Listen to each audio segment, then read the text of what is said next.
How can God be self-sufficient and needy at the same time? How can something be all-knowing and ignorant of things at the same time? It doesn't mean anything. By definition, to say God became a man actually has no meaning. It's not something that can be a truth ever, because it's not something that can ever be proven. It's not something even comprehensible in terms of definition. It's like saying the square became a circle but still was a square. Yeah? The square became a circle but was still a square. That's what we're saying. God is defined by certain things.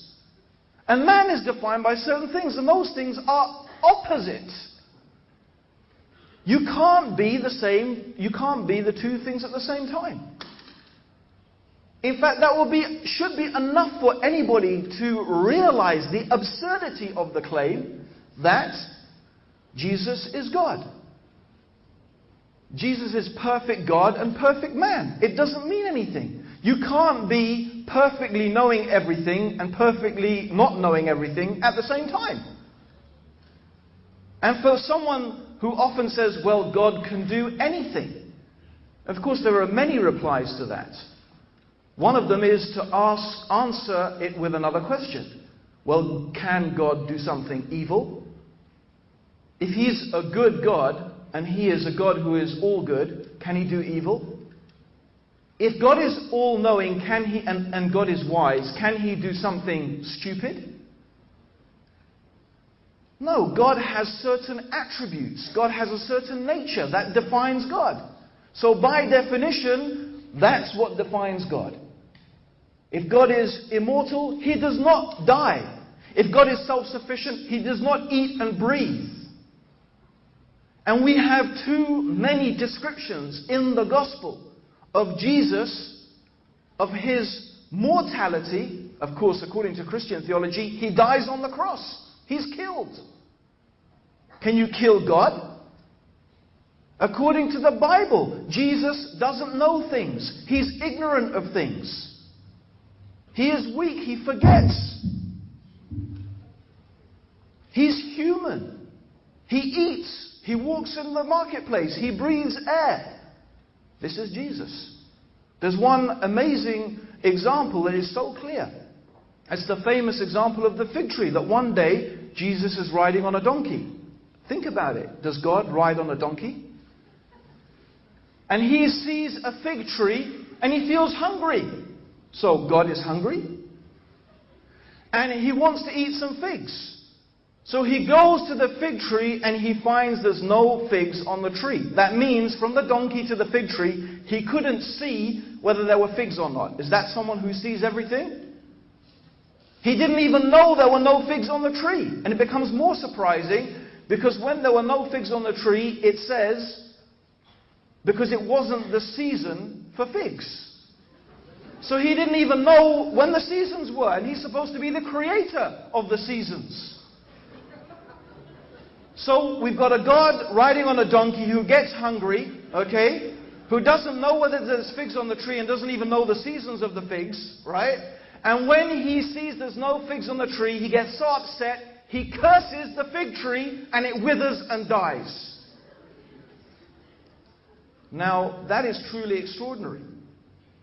Because most Christians would say in defense is that, no, all of that was the human side of Jesus. The human side of Jesus was His riding on a donkey, His not knowing, His feeling hungry. But the God bit of Jesus was when He cursed the fig tree and it withered and died. Now, the extraordinary thing is that you have the divine side of Jesus, therefore, acting upon the human side and depending upon it. What does this mean? How can this ever be a truth? And then we have the other claim that Jesus is the Son of God. Now this is a question we really have to ask. What does a person mean by that? Words have meanings. What does it mean? Son of God. Now I know what it means about my son. I know what my son is. My son is the product of an intimate act that took place between me and my wife. And a son was born. Okay, that's my son. Yes, we all understand what that means. So do we mean that God literally begat? The word begat meaning sired. If God literally begat a son, that means God must have had intercourse. God must have begat a son means God must have had intimate relations with a woman. Of course, this is the very question the Quran asks. If Allah, God, had a son, then who is Allah's wife? If Allah had a son, who is his wife? Because God must have had intimate relations to have a son, literally. So most people would agree, no, we don't believe that.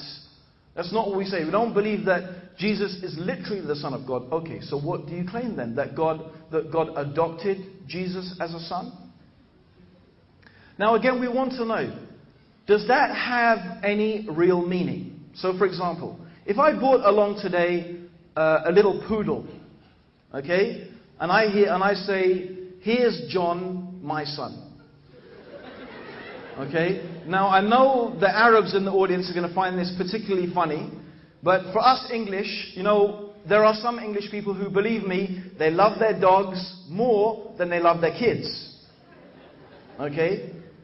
But even so, if someone said, this dog is my son, even if they were English, you'd still say, no, wait a minute, that's a dog and you're a human being. And what if he goes on to say, no, he's my son, he eats with me at the table, the adoption papers are coming through next week, okay, this is my son. And you would say, look, you're a human being, that is a dog. You can't take a dog as your son. You have to take a human being as your son. Something like you. Yes? That's what we understand. It doesn't mean anything. It's an absurdity. In fact, you know how we insult people? We say, Ibn Qalb, you son of a dog. Huh? You say that someone is the son of a dog. Even in American they have it, you son of a dog. Okay? They have that. Okay, and the reason they have that is because you equate a human being with being like something that is less than a human being. So believe me, when the Prophet ﷺ, the messenger of God, who Allah sent to clarify the truth of all of these things, Muhammad, he said that Allah said, the son of Adam has insulted me. This is what Allah said. The son of Adam has insulted me and he had no right to do so. What right do we have to insult God? And as for our insulting God, that is our saying that God has a son. That is our saying that God, because we are not anything like God. We are small little specks. I flew in an aeroplane for 24 hours over the surface of this earth. I looked down from all the way up there and humanity became what? Little specks.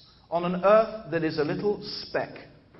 In a solar system that is a speck on the outer spiral of our galaxy, the Milky Way, which is 10,000 light years across. Our galaxy is one of thousands of galaxies, millions of galaxies in the known universe. Even our galaxy is a speck. And we're going to say that God, the creator of the universe, this universe, which is, it's like a ring thrown in the desert compared to the kursi.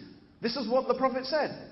This universe is like a ring thrown in the desert compared to the kursi. And the kursi is like a ring thrown in the desert compared to the arsh, meaning the throne of God.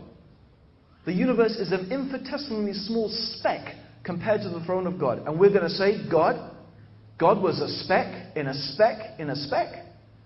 God's son was a speck. That is insulting God. There is no doubt. And in the Quran, the final revelation from God to humanity, it says unequivocally that the heavens are ready to rent asunder and the mountains are ready to crumble into ruin because they say that the merciful God had a son.